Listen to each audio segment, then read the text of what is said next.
Halo Rencang-Rencang Rijal, Assalamualaikum warahmatullahi wabarakatuh. Terima kasih sudah mampir di YouTube channel Rijal Surya. Jadi kali ini kita akan membahas dan mengulik bagaimana kehebatan pementasan wayang orang Sriwedari. Tuh di belakang gue. Itu sudah ada beberapa orang untuk preparing pementasan pada siang hari ini. Jadi pada hari ini itu wayang orang Sriwedari akan mengadakan pentas daring live di Instagramnya wayang orang Sriwedari. Jadi bagaimana keseruan?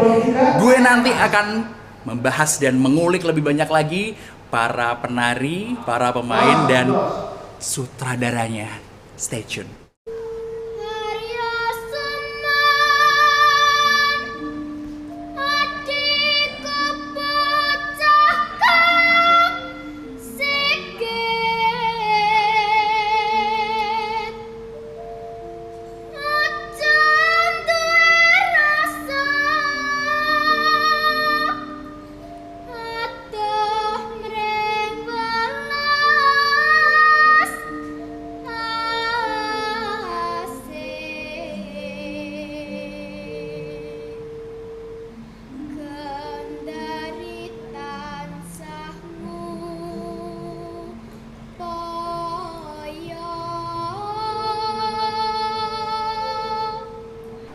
Baik, bertemu lagi bersama Rencang-Rencang Rijal. Kita akan berbincang-bincang dengan sutradara wayang orang Sriwedari salah satunya.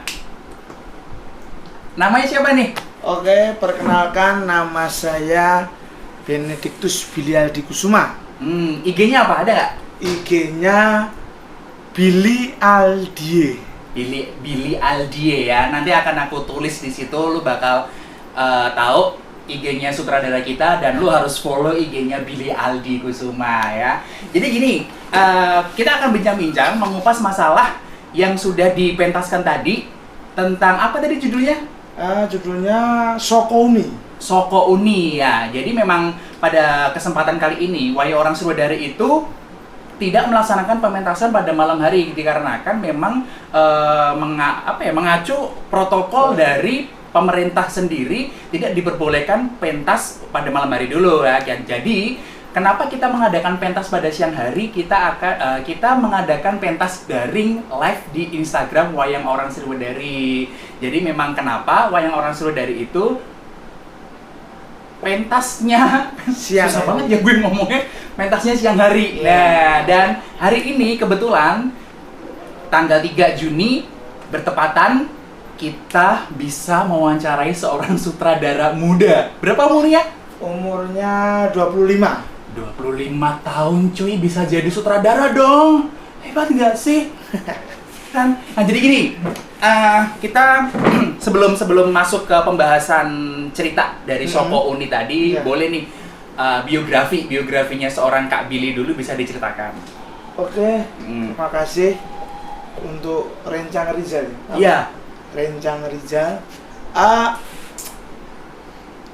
Bercerita pengalaman saya itu mulai bergabung dengan wayang orang Sriwedari itu kelas 4 SD. Hah? Kelas 4? Ya. Gila, kelas 4 dong? Masih kecil dong itu? Iya, masih kecil, tapi ya nggak kecil-kecil banget. Emang udah bisa dandan sendiri? Udah bisa dandan sendiri? Ya bisa, dulu awalnya didandani dulu. Oh gitu. Ya, saat itu memang umurnya masih kecil, tapi kalau sayanya udah besar. Badannya dan dari dulu emang udah segini ya? Iya. Oh, bukan karena pandemi diliburkan 2 bulan makan langsung gede itu enggak? Enggak, tapi ini memang agak gendut juga. Oh gitu, emang dari kecil ya? Iya. Oke, baiklah, lanjut. Oke, aku di sini gabung dari mulai kelas 4 SD dan sampai sekarang. Dan yang jelas kenapa aku gabung dengan wayang orang Sriwedari, semua itu karena panggilan jiwa ya Mas. Jadi saya senang banget dengan wayang karena di dalam wayang itu kita lebih bisa untuk memaknai hidup. Karena ada nilai-nilai yang termuat dalam wayang orang. Makanya wayang orang itu kan tontonan tapi juga sebagai tuntunan tapi dengan tatanan. Tuh dengarkan, tidak hanya sebagai tontonan tapi juga tuntunan dan tatanan dalam bahasa Jawa ya itu ya. Nah, tapi 11-12 lah dengan dokter ya, panggilan jiwa kan. Jadi seniman antara dokter tuh beda tipis banget lah. Panggilan jiwa. Panggilan jiwa. Jadi ya memang prosesnya itu sangat lama sekali dan ketika saya dinobatkan ya, dinobatkan ditasbiskan menjadi sutradara itu tahun 2018. 2018. Ya, baru 2 tahun yang lalu.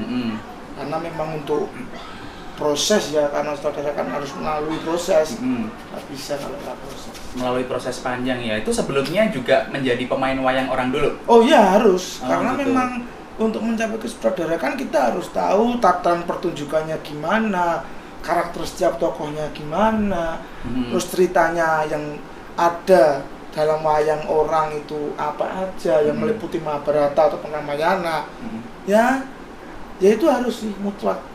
Tapi nggak tahu kenapa memang senior saya, pengurus saya kan, jadi saya jadi sutradara itu nggak terus aku jadi sutradara. Oh enggak, karena pribadi enggak, gitu ya? Enggak, karena pribadi. Sebenarnya nggak punya pikiran juga, tapi cita-cita iya. Oke. Karena dari kecil saya punya cita-cita pengen jadi sutradara, itu ya.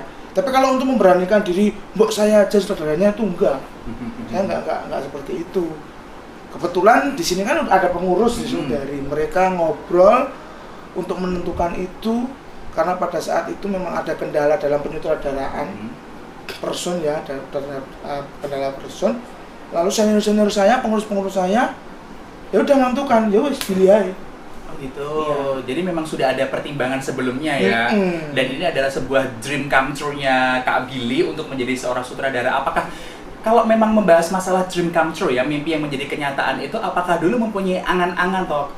Misalnya gini, besok kalau aku menjadi sutradara, aku pengen menjadikan lakon ini menjadi lebih menarik atau gimana gitu. Ada nggak keinginan seperti itu? Yang itu kalau seperti itu jelas mas.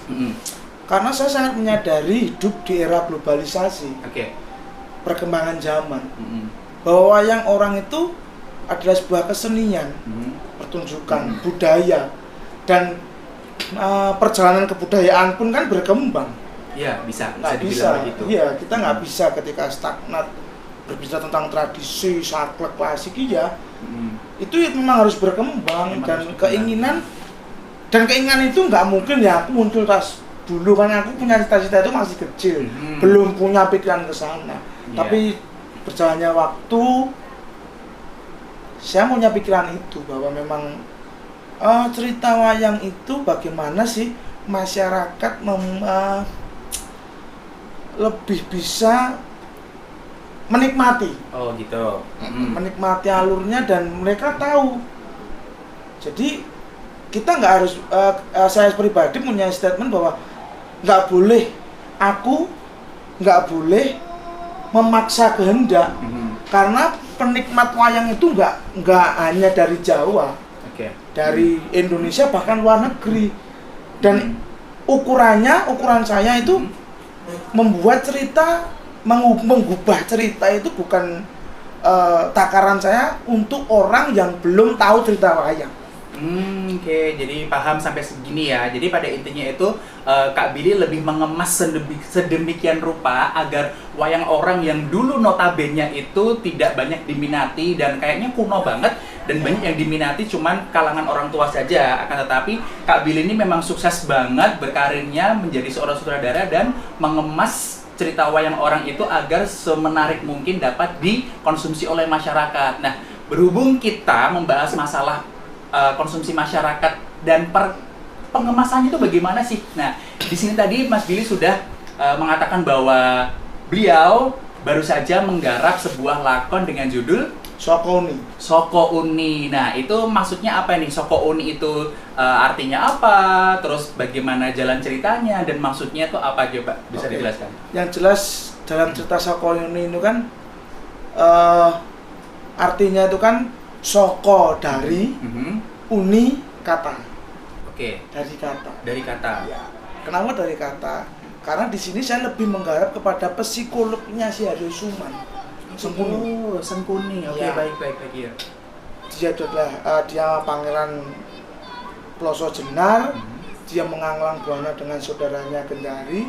Lalu ada peristiwa-peristiwa yang itu membuat psikolog Haryo Suman menjadi orang yang sangat jahat. Oh gitu. Iya. Jadi kan Suman itu kan dia punya nama ketika dia menjadi patih, ketika dia setelah hancurkan bentuk tubuhnya sama Gondomono, itu dia lalu bilang, tadi istilahnya, Kang Mbok, kakak, sengko uni kulo, soko uni kulo. Dari perkataan saya gitu ya. Kawujudan kulo kados mekaten. Oke. Pramila saking menika suman sampun boten wonten. Pepatih Ngastina inggih menika sengkuni. Soko uni itu dari pembuat makna dari kata sengkuni. Gitu. Apakah Soko Uni menjadi Sengkuni itu memang sudah ada dalam bukunya sendiri atau bagaimana? Kebetulan beberapa narasumber di audio visual kan banyak kan di YouTube.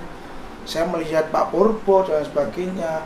Itu ternyata itu maknanya Soko Uni, Sengko Uni, Soko Uni. Oke. Di sini kan baru paham juga kan dari kata Sengkuni itu banyak juga yang persepsikan bahwa Sengkuni itu dari kata Soko dan Uni ya, jadinya dari pembicaraan, dari perkataan gitu kan. Nah makanya mungkin dari situ memang Sengkuni itu terkenal liciknya banget kan? Iya.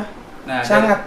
Dari kelicikannya itu kan dia baru terkontrol psikisnya untuk melakukan hal sesuatu yang negatif kan. Iya. Nah itu apakah di situ tadi penggarapannya itu mulai dari mana sampai mana itu? Penggarapannya mulai dari kelahiran Suman, kelahiran Haryo Suman. Dia diberi nama, kenapa kok diberi nama Suman? Karena kan Suman sendiri itu kan sebenarnya dia itu kan anak Dewi Kesru, tapi enggak sama suaminya. Oh gitu? Ya. Anak dari mana cuy? Jadi suaminya? Anaknya dari Gandarwo Sutiban. Oh gitu. Ya.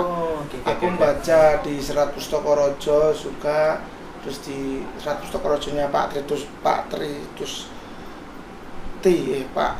Trestuti juga, bahwasanya kan memang ada sesuatu hal yang tidak membuat harmonis keluarga itu, sehingga Kesru melakukan sesuatu dengan Gandarwo Sutiban. Jadi ada sebab akibatnya ya, Ya. karena something gitu ya. Tapi memang Kesru itu udah punya anak, namanya Gendoro sama Gendari. Oh gitu. Ya, Suwolo dengan Kesru punya anak Gendoro Gendari, Kesru dengan Sutibar punya anak Suman. Lah, di adegan pertama itu Kesru itu mempunyai ketakutan yang mendalam. Karena dia bukan darah dari Suwolo. Padahal seorang ibu sendiri udah mempunyai mempunyai feeling, naluri juga seorang ibu ya. Karena kan setelah peristiwa itu kan saya sanggit ya, jadi saya gubah ceritanya. Kesru karena setelah peristiwa kelahiran Suman kan nggak kocap, berarti nggak ada lah, udah gitu. terhenti. Makanya aku sanggit, aku gubah, mati ketika melahirkan Suman. Oh begitu. Ya. Oke. Nah ketika sebelum mati itu si Kesru ibunya itu punya feeling yang aduh. Pokoknya notabene ini bakal ada suatu kejadian buruk gitu ya. Karena kamu itu adalah bayi yang nggak diinginkan di Pelosok Jenar. Gitu. Makanya aku memberi nama kamu Suman. Suman itu adalah Dewa Wisnu, dewaning kebahagiaan. Supaya kebahagiaan dan ketentraman selalu ada di dalammu. Dan aku berdoa kepadamu, Nak, supaya kamu tetap mendapatkan kemuliaan.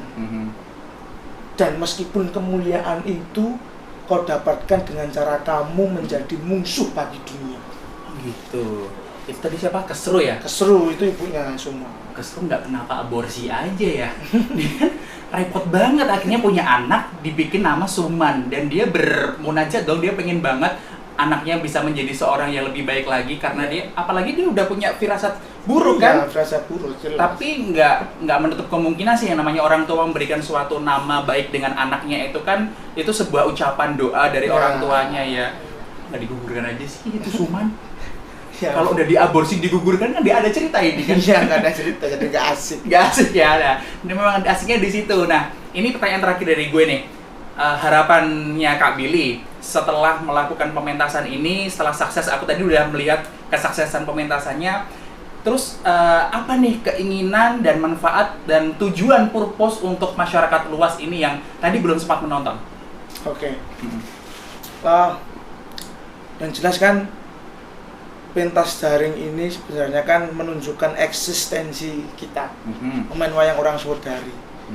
Karena memang selama pandemi ini banyak sekali masyarakat yang menanyakan, kok Srodari nggak pentas online gini-gini. Ya, kita menunjukkan itu. Satu itu, kedua ya memang tujuan yang jelas itu kan, ya itu tadi Mas, bahwa wayang itu adalah kesenian yang gimana ya, istilahnya nggak harus diuri-uri, nggak harus dilestarikan, tapi wayang itu harus tetap hidup.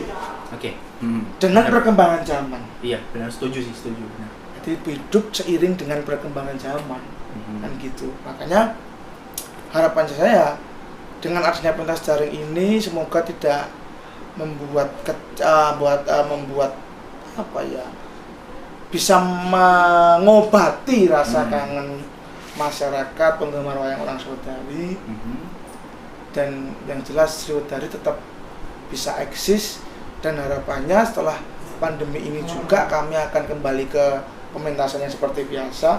Itu harapannya ya tetap ada penonton, justru semakin antusias. Semakin banyak ya penontonnya. Iya, ya, benar banget. Oke.